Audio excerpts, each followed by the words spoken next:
রান্না বান্নার পর্বতে রয়েছে এই যে আগের দিন যে মাছ এনেছিলাম কাটাপোনা মাছ, তো সেটা হবে ফুলকপি আলু দিয়ে ঝোল। ফুলকপি আলু দিয়ে ঝোল করবো, বেশি নিইনি, 5 পিস নিয়েছি, কারণ বাবান আর প্রভু খাবে, আমি এই মাছ খাবো না, তো সেই জন্য 5 পিস নিয়েছি। একেবারে কালকের হিসাব করে রান্না করেছি। আর এখানে রয়েছে ভুসো চিংড়ি, এই ভুসো চিংড়িটার বড়া হবে, এর মধ্যে পেঁয়াজ কুচি, লঙ্কা কুচি, ধনেপাতা কুচি করবে, নুন হলুদ দিয়ে রাখলাম। এই হবে আজকে রান্না বান্না। প্রভু ভাতের মধ্যে কুমড়ো আলু দিয়ে রেখেছে, তো জানে না, তো দিয়ে দিয়েছে। যাই হোক, এই বড়া হবে আর মাছের ঝোল হবে। আজকে যেহেতু রাতেরবেলা আমাদের বিয়ে বাড়ির নেমন্তন্ন আছে, তো রান্নাবান্না করতে প্রভু বারণই করেছিল, কিন্তু আমি বললাম না, কালকে আমার শরীরটা দেবে না, ওই জন্য আজকে রান্না আমাকে করতেই হবে। রান্না এখনো বসাতে পারিনি, মাছ টাছগুলো রেডি করে রেখে গেলাম, এসে এবার রান্না করব। চা খেয়ে আসি। কালকের একটু তরকারি আছে, সেটাকে গরম বসিয়েছি, যদিও ওটা আমার জন্য, আর বাদ বাকি হচ্ছে রান্না হবে। তো রান্নায় এনার্জি পাচ্ছি না, সকাল থেকে এত বাসি কাজ করেছি, জলের কাজ করেছি, যদি চা না খাই না শরীর গরম হবে না আর কাজে এনার্জি পাবো না। এমনি ঠান্ডা লেগে রয়েছে, আর এখন ওই জন্য আমি বড় কাপে করে চা খাচ্ছি। ছোটো কাপে চা খেয়ে আমার ঠিক পোষাচ্ছে না। চলুন এখানে তরকারিটা গরম হোক, চা নিয়ে আমরা ঘরে যাই। Good morning friends, welcome back to my channel. আশা করি সবাই খুব ভালো আছে, সুস্থ আছেন, আমরা খুব ভালো আছি, সুস্থ আছি। আমার চ্যানেলে যারা নতুন বন্ধু, পুরনো বন্ধু, তাদেরকে অনেক অনেক স্বাগত আমার চ্যানেলে। আজ হচ্ছে শুক্রবার, ঘড়ির কাটায় এখন বাজে 9:30। এখন থেকে আমি আমার ব্লগটা অনুসারে স্টার্ট করছি। আশা করি আমার ব্লগটা আপনাদের খুব ভালো লাগবে। সকালবেলা উঠে এতগুলো জলের কাজ করেছি না, তাতে করে চা যদি এখন শরীরের ভেতর থেকে এখান থেকে যদি না যায়, আমি রান্নাবান্না করতে পারবো না। উঠে মানে এখন শীতকালে যে কি হ্যাপা হয়েছে তাতে কি বলবো। শীতকাল আমি ভালোবাসি ঠিক কথাই, কিন্তু ভালোবাসলে কি হবে, কালকে বিছানায় কতগুলো, একটা বালাপোষ, 2টো কম্বল, তারপরে হচ্ছে আমাদের ওপরে যে চাদর, সেই চাদর, মশারি, এতগুলো বিছানার জিনিস গোছাতে হলো। তারপর সোফার কভারটাকে আজকে চেঞ্জ করে নিলাম, সোফার কভারটা অনেকদিন ধরে চেঞ্জ করা হচ্ছে না, তো আজকে সোফার কভারটাকে চেঞ্জ করলাম, করে ঘর ঠর ঝাড় দিয়ে আমি ফ্রেশ হলাম, হয়ে ঠাকুরের বাসন মাজলাম, 2টো নাইটি কেচে দিয়ে আসলাম। কাঁচা আজকে প্রচুর ভেজানো রয়েছে, কাঁচা হয়নি সকাল থেকে কিছু। আসলে সবারই ওই ঠান্ডায় জলে হাত দেওয়ারও মানে একটা ইয়ে হয় না, প্রভুও তাই আমারও তাই, তো সেই জন্য সকালবেলা কিছু কাচাকুচি হয়নি, কাচাকুচি ভিজিয়ে রেখেছি, পরে কাঁচা হবে। শুধু 2টো নাইটি আমি কেচে দিয়েছি, কারণ এখনই যা রোদ্দুর, এরপর রোদ্দুরের তেজ থাকবে না। শীতকালের রোদ জানিনি, 10টা থেকে 11টা বাজলেই রোদটা পুরো ঝিমিয়ে যায়, তো সেই জন্য আমি কেচে ধুয়ে 2টো নাইটি মেলে দিয়ে চলে এসেছি। এই করতে করতে তারপরে দেখলেন মাছ টাছগুলো একদম পুরো গুছিয়ে টুছিয়ে রেখে এলাম। এই রান্নার জোগাড় টোগাড় করতে করতে 9:30 বাজিয়ে ফেলেছি। তো যাই হোক, চলুন পুরো ভিডিওটা স্কিপ না করে দেখার অনুরোধ হলে সাথে দেখুন, পাশে দেখুন, আশা করি ভিডিওটা ভালো লাগবে। এখন যেটা করবো, চা খাবো, চা খেয়ে তারপর রান্নাঘরে যাই, গিয়ে রান্নাবান্না করবো। কাটাপোনা মাছ, ফুলকপি আলু দিয়ে ঝোল হবে, আর ভুসো চিংড়ির বড়া হবে। এই হলো রান্নাবান্না করবো। সো চলুন দিনটাকে স্টার্ট করি। আজকে চা খেতে খেতে দুজনে গল্প করতে বসে গেছি, তারপর যেই দেখছি ঘড়ির দিকে 10:45 বাজে, আমি বলছি সকালবেলা গল্প করতে বসে গেছি, রান্না বান্না করে আছে আমাদের, বলে কি চলো চলো রান্না করে চলো।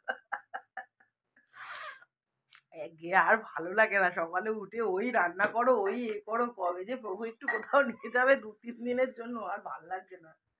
যদিও দাদা কিন্তু বলেছে যে কোথাও যাওয়ার একটা প্ল্যান প্রোগ্রাম করার জন্য টিকিট ফিকিট বুক করার কথা বলছিল। আমাদের একটা মার্চ মাসে ট্যুর হয়, সত্যি কথা বলতে গেলে মার্চ মাসে বাবানদের যখন অ্যানুয়াল পরীক্ষা শেষ হয়ে যায়, মার্চ মাসে আমাদের একটা ট্যুর হয়, প্রত্যেক বছরই হয় মার্চ মাসে।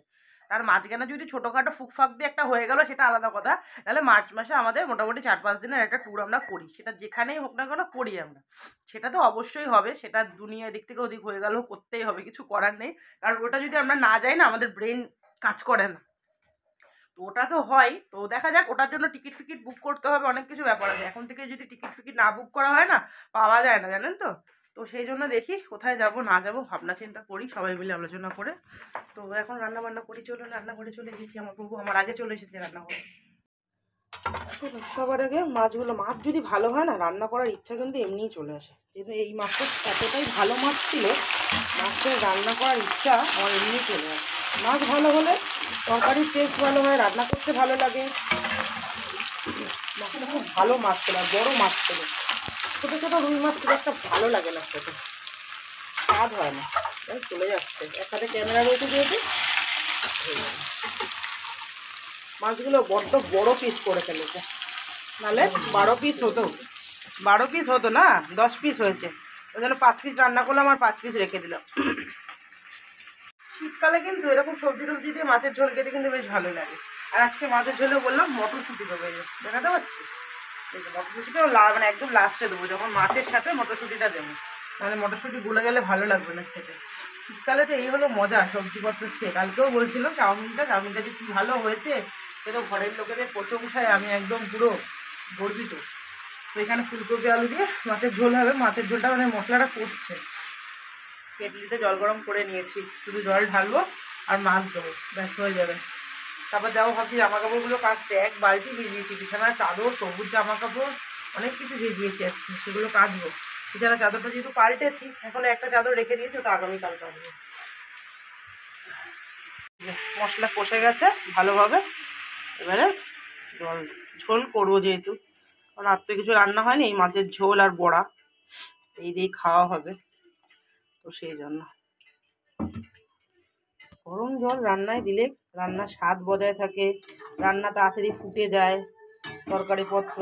এই হলো সব থেকে বড় ব্যাপার। বড় বড় রাঁধুনিরা সবসময় বলে তরকারিতে গরম জল দেওয়ার জন্য, কিন্তু কোথায় আর দিয়ে উঠতে পারি, সবসময় কি দিয়ে উঠতে পারি? সবসময় দিয়ে উঠতে পারি না। এখানে দেখুন মা আবার চারাপোনা মাছের ঝোল পাঠিয়েছে, এটাও ফুলকপি আলু দিয়ে, ওটা প্রভুকে দিয়ে দেবো। আমার একদম খেয়াল ছিল না, কালকে রাতে গেছিলো ও বাড়িতে, তো বাড়ি থেকে মা পাঠিয়েছিল, বেশি করেই জল দিলাম, আলু ফুলকপিটা সিদ্ধ হবে সেই জন্য। বললাম একটা কুমড়ো, একটুখানি কুমড়ো আর আলু ভাতে দিয়ে দিয়েছিল প্রভু, তো বললো আজকে শুকনো লঙ্কা ভেজো না, কাঁচা লঙ্কা দিয়েই মাখো, কাঁচা লঙ্কা কাঁচা তেল দিয়েই মাখো। তো এই যে কাঁচা লঙ্কা কাঁচা তেল দিয়ে মাখি, প্রভু খাবে, আমি একটু খেলে খাবো। শুকনো লঙ্কা দিয়ে মাখলে কি বলতো, শীতকালে বেশ ভালো লাগে খেতে, কিন্তু শরীরের পক্ষে যে ভালো নয় শুকনো লঙ্কা, আমরা এটাই তো ভুলে যাই, মুখে স্বাদ খুঁজতে গিয়ে শরীরের যে ক্ষতি করে বসি, এটাই আর বুঝি না। বুঝি সবই, কিন্তু ওই যে মুখের স্বাদটা সব থেকে বড়, লোলাটা বেশি, তো সেই জন্য। চলো এটা মেখে দিলাম, মেখে বাবুর জন্য রেডি করে দিলাম, ভাত খাওয়ার সময় পাতে দিয়ে দেবো।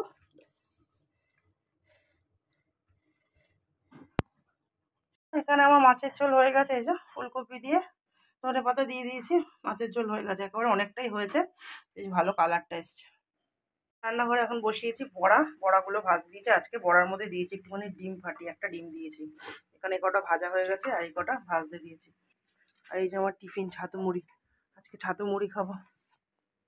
কালকে থেকে রাত্রি থেকে ভেবে যাচ্ছি মাথায় একটু তেল দেবো, আজকে যেহেতু শ্যাম্পু করবো সেই জন্য সময়ই করতে পারলাম না তেল দেওয়ার। আর কালকে তো আমার এতটা শরীর খারাপ লাগছিল, আর ইচ্ছাই করলো না, খাওয়া দাওয়া করে যে সেই বিছানায় গেছি, তারপরে আর আমি কিচ্ছু করিনি, শুধু ওষুধ খেয়ে শুয়ে পড়েছি। একটা ক্যালপল খেয়েছিলাম গা হাত পা ব্যথার জন্য, যদি জ্বর আসে বাই চান্স, আর একটা যেটা আমি ওষুধ খাই সেই ওষুধ খেয়ে শুয়ে পড়েছি। এখনও মাথায় তেল দেওয়ার সময় পাইনি, এবার মাথায় একটুখানি গরম করে তেল দেবো।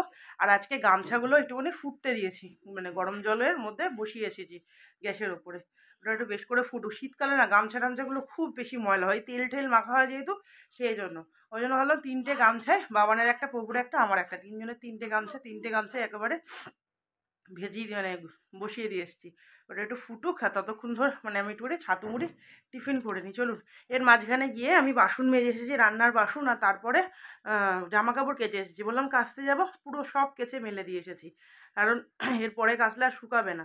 এবার বাবা স্কুল থেকে আসবে, বাবানের স্কুলের ড্রেস বেরোবে, সেগুলোও আমাকে কাচতে হবে, কারণ আজকে কাচলে কালকে শুকাবে। এবারে পরশু দিন যেহেতু থাকবো না, ওই জন্য কালকে কাচার রিস্কটা আমি নিতে পারবো না, সোমবার বাবানের স্কুল আছে, আমাকে আজকেই কাচতে হবে বাবানের স্কুল ইউনিফর্মটা, ও এলেই স্কুল ইউনিফর্মটা ভিজিয়ে দেবো। চলুন, প্রচণ্ড খিদে পেয়েছে, এতগুলো জামা কাপড় কেচেছি তো, জামা কাপড় বিছানার চাদর, প্রচণ্ড খিদে পাচ্ছে। চলুন টিফিন করি, কালকে রাতে যেহেতু চাউমিন খেয়ে শুয়ে পড়েছি, খুব খিদে পাচ্ছে।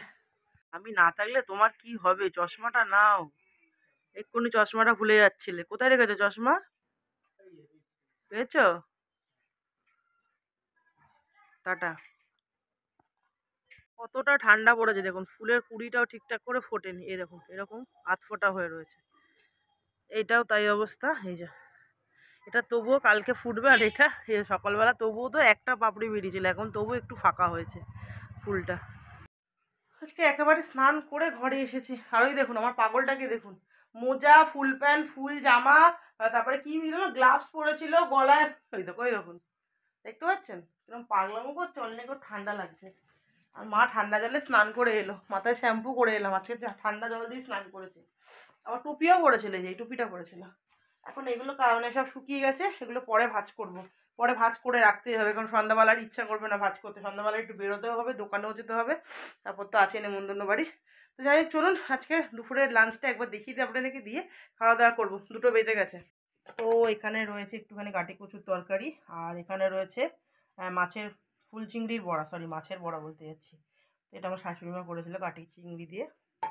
আর এখানে আছে মাছের ঝোল ফুলকপি আলু মটরশুঁটি দিয়ে, উফ ইয়াম্মি ইয়াম্মি। গুড ইভিনিং, শুভ সন্ধ্যা। আজকে যে আমার কি দশা হয়েছে সে আর আমি কি বলবো।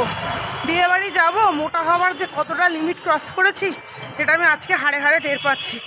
জানি আমি, তবুও মানে আজকে যে আমার কী অবস্থা হয়েছে, দুপুরবেলা সব পরবো মানে কি পরে যাব সেটা ডিসাইড করছিলাম, যখন দেখছি একটা ব্লাউজ আমার গায়ে হচ্ছে না। এখন এই যাচ্ছি দোকানে, একটা ব্লাউজ যদি পাই নিয়ে আসবো, নাহলে যে আমি কী পরে যাব আমার নিজেরই মাথা কাজ করছে। রাস্তায় এত জ্যাম ঘন্টায়, তবু আমাকে বলো তুমি হেঁটে যাও ততক্ষণে আমি আসছি বলে, আর এই শাড়ি নিয়ে এসেছি সাথে করে, শাড়ি দেখিয়ে ব্লাউজ নিয়ে যাব। তার মধ্যে আরেকটা খারাপ খবর, কালকে থেকে বললাম গিফটটা কিনতে যাবো, গেলাম না। আজকে যেই দোকান থেকে আমরা আসলে জিনিসপত্র কিনি সেই দোকানটাই আজকে বন্ধ। জানি না কি হবে, শাশুড়ি মাকে ফোন করলাম, এখনও তো ফোন করেনি। অন্য দোকান থেকে কিছু নেব নাকি, 7:30 বেজে 8:45 বাজতে যায়। তবু এসে গেছে বলে ভাগ্যিস, না হলে যে আমার কী দশা হতো আমি জানি না, হয়তো বিয়েবাড়িটাই যেতাম না। এখনও বলছি আমি যাব না, ছেড়ে দাও। তো যাই হোক দেখি ব্লাউজ পাই নাকি কিছু একটা। ব্লাউজ কিনে সোজা চলে এসেছি গিফটের দোকানে।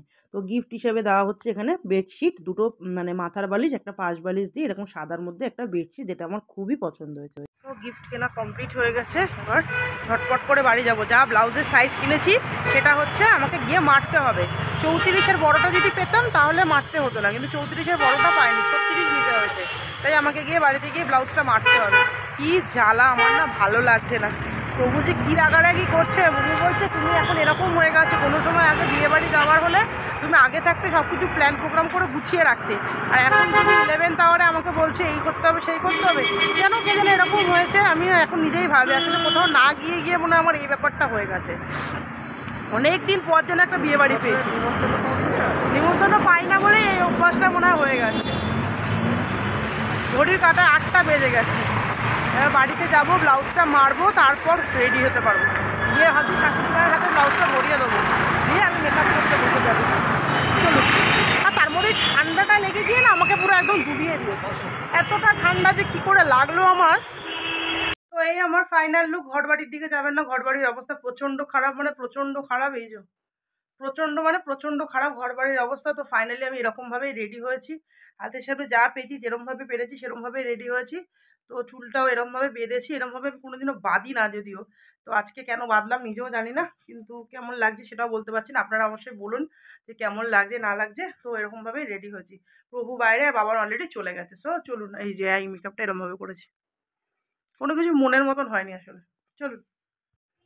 না হাতে নেল পলিশ পরার সময় পেয়েছি, না পায়ে নেল পলিশ পরার সময় পেয়েছি। কী করেছিস ছোবা মোমা তোরা এরা? এইভাবে পাগলের মতন যাচ্ছি, কীভাবে যাচ্ছি সে তো নিজেকে দেখে নিজেরই মনে হচ্ছে। যাই হোক চলুন। ও ফাইনালি দুটো বলে রেডি হয়ে নিয়েছি। এই যে প্রভু রেডি হয়েছে, আমিও এরকমভাবে যাচ্ছি। ঠান্ডা তো লাগছে, একে ঠান্ডা লেগে রয়েছে, আরও যে কতটা ঠান্ডা লাগবে আজকে তার কোনো সীমা নেই। গায়ে কোনো স্টোল চাপাইনি, কিছু চাপাইনি, এরকমভাবেই যাচ্ছি। এই হলো বিয়েবাড়ি শীতকালে। চলুন, এমনি সময় এত ঠান্ডা লাগে, আর এই অবস্থাতে যাচ্ছি এখন ঠান্ডার মধ্যে। সো ফাইনালি আমরা বিয়েবাড়ি পৌঁছে গেছি, আর অনেক দিন বাদে একটা বিয়েবাড়ি পেয়েছি। মানে অনেক দিন, শুধু আপনাদের সামনে হ্যাংলার মতন বলে যেতাম একটা বিয়েবাড়ি পাই না। কিন্তু আসল কারণটা কি বলুন তো, এই যে সেজে গুজে যে এসেছি এইটাই হচ্ছে সবথেকে বড় কারণ। যে এই যে বিয়েবাড়িতেই কিন্তু একমাত্র এরকমভাবে সাজা হয়। তো এই যে যার বিয়েতে এসেছি সেটা হচ্ছে এই যে পাড়ার ননদিনী বলে কথা। তো এখানে একটুখানি ওর সাথে সেলফি তুললাম, আর এখানে এই যে বর বসে আছে মাঝখানে।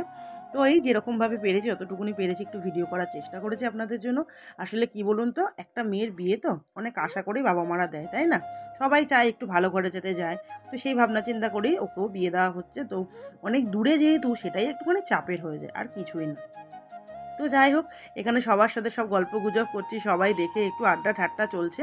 আর আগামীকাল যখন, মানে আগামীকাল বলতে রবিবার যখন বউ ভাতে যাওয়া হবে, এই যে মেয়ের মা, তো মেয়ের মা বারবার করে বলে দিচ্ছে যাবে, কিন্তু বউ ভাতে কিন্তু যাবে, অবশ্যই যাবে। তো এই সব বলা বলি চলছে। তারপর একটুখানি আবার চলে এলাম বিয়ে দেখতে। তো বর চলে এসেছে, প্রথম লগ্নটাতে ওদের বিয়ে হয়নি, তো তারপরের লগ্নটাতে বিয়ে হচ্ছে ওদের। তো বেশ অনেক তাড়াতাড়িই হচ্ছে বিয়েটা, লগ্নটা বেশ অনেক তাড়াতাড়ি ছিল। তো এখানে বেশ দেখতে ভালোও লাগছে বিয়ে। এই তো বিয়েবাড়ি হয়ে গেল, বিয়েবাড়ি সেজে গুজে চলে এলাম। 1-1.5 ঘন্টার মধ্যে গল্প শেষ করে দিলাম। আর এখানে স্টার্টারে একটুখানি ছিল বেবিকর্ন, আর ওই কাবাব হচ্ছিল, মানে শেষ হয়ে গেছিলো, আবার বানিয়ে হয়তো আসবে পরে। তো যেহেতু শীতকালের ব্যাপার, গরম গরমই সবাই সব কিছু খাওয়া দাওয়া করে। আর তারপর চলে এসেছিলাম আমরা এখানে খেতে। তো ওই 1-1.5 ঘন্টার মধ্যে বিয়েবাড়ি কমপ্লিট করে বাড়ি চলে এসেছিলাম। এই হলো ব্যাপার, বিয়েবাড়ি যাবো এই ভাবনা চিন্তা করে কতগুলো টাকার ধাক্কা খেয়ে গেলাম। তো ব্লাউজগুলো তো আপনাদের সাথে আজকে শেয়ার করতে পারলাম না, আগামীকাল আপনাদের সাথে অবশ্যই ব্লাউজগুলো শেয়ার করে দেবো। তো 2টো ব্লাউজ কিনেছি, বললাম কিনা জানি না, তো পরে নয়তো দেখিয়ে দেবো, আগামীকালের ভিডিওতে দেখিয়ে দেবো যে কী ব্লাউজ কিনেছি, কী বৃত্তান্ত। সো আজকের মতো এখানেই রাখলাম। আমাদের বিয়ে বাড়ি খাওয়া শেষ, কমপ্লিট বিয়ে বাড়ি। বাবান চলে গেছে ঠাম্মিদের সাথে, আমি আর প্রভু যাব, কিন্তু ঠান্ডায় কাঁপতে কাঁপতে যাবো। আইসক্রিম খাওয়ার আর রিস্ক নিতে পারিনি। এমনি যা ঠান্ডা লেগে রয়েছে আমার, এরপরে যদি আমি আইসক্রিম খেয়ে যাই, কালকে আর আমি উঠতে পারবো না। পরশুদিন আবার যেতে হবে অনেক দূরে, শরীরকে সুস্থ রাখতে হবে, সেই জন্য আজকে আর আইসক্রিম খেয়ে লাভ নেই কোনো। তো আজকে আমাদের ভিডিওটা এখানেই রাখছি। আশা করি ভিডিওটা ভালো লেগেছে। ভালো লাগলে please do like share subscribe করে পাশে থাকবেন। তো tata, bye bye and good night. দেখা যাবে সুন্দর ব্লগে। ভালো থাকবেন, সুস্থ থাকবেন এবং দেখা হচ্ছে নেক্সট ব্লগে। সবাই ভালো থাকবেন, সুস্থ থাকবেন। আর এই যে হাতে পান বানিয়ে নিয়েছি 3খানা, বাড়িতে গিয়ে ফ্রিজে রাখবো। এটা বলে বানিয়েছি আমার খাওয়ার মতন, এটা নিয়ে গিয়ে ফ্রিজে রাখবো, কালকে আবার খেতে পারবো। সো চলুন, টাটা।